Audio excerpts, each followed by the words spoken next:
ఆది గారు, మీరు ఏ ముహూర్తాన్ని మొదలు పెట్టారో కానీ పిఠాపురం ఎమ్మెల్యే గారు తాలూకా అనే మాట అది పవన్ కళ్యాణ్ గారు కూడా అన్నారు. అరే పిఠాపురం ఎమ్మెల్యే వారి తాలూకా అని బళ్ళు మీద రాసుకుని తిరగకుండా మమ్మల్ని అరెస్ట్ చేస్తారని చెప్పేసి. సో మరి పిఠాపురం ఎమ్మెల్యే గారు ఇప్పుడు ఉప ముఖ్యమంత్రి కూడా అయ్యారు, deputy CM of AP. So మీరు అన్నారు ఇందాక పవన్ కళ్యాణ్ గారు ఆనందంలో ఉన్నప్పుడు దూరం నుంచి చూడడం ఇష్టం అని. బట్ ఆయన ఏంటంటే ఆయన కోసం కష్టపడిన వాళ్ళ దగ్గర తీసుకోవడం ఆయనకి ఇష్టం. అవును. సో మరి ఎలక్షన్ అయిన తర్వాత కలవడం కానీ మాట్లాడడం కానీ జరిగిందా? అంటే క్యాజువల్గా కలిసి మాట్లాడడం అవి జరిగాయి. అవి ఎప్పుడూ జరుగుతుంటాయి, ఎలక్షన్ ముందైనా ఎలక్షన్ తర్వాత అయినా.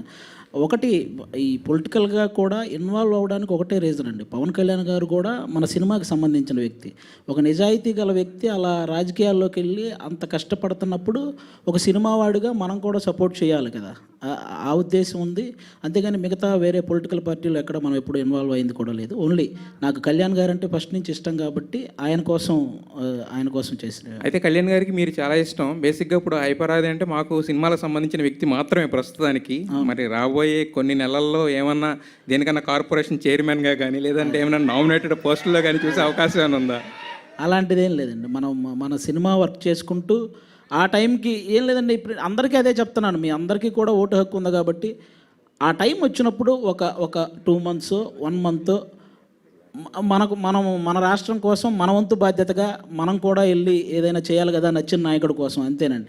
మిగతా వర్క్ అంతా మా ప్రొఫెషన్ సినిమా కాబట్టి సినిమాల్లోనే టీవీల్లోనే ఇవే చేస్తుంటాం. అది ఆ టైంకి వెళ్ళి చేసే పని అంతే. అదే సార్, ఇస్తే తీసుకోరా? ఇస్తే కనుక ఏదన్నా కార్పొరేషన్కి ఆది నేను ఇలా అనుకుంటున్నాను, దీనికి నువ్వైతే సూటబుల్ అనుకుంటే కనుక తీసుకుంటారా? మిమ్మల్ని పిలిస్తే సీఎంగా చేస్తా ఉంటే తీసుకోరా మీరు? ఖచ్చితంగా సార్, అదే నేను అడుగుతుంది యాక్చువల్గా. అది జనరల్గా అది జరుగుతుంది.